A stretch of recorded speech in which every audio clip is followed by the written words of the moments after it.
Stop splices that pop with the first yank. Kill power, strip about 3 centimeters from each lead, cross them in an X and wrap 5 tight turns per side. The classic lineman splice that locks before insulation.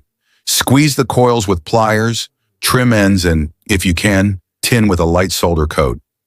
Sleeve with 2 pieces of heat shrink, a short one over the joint and a longer one for strain relief. Pull test hard. The connection stays solid and won't walk loose.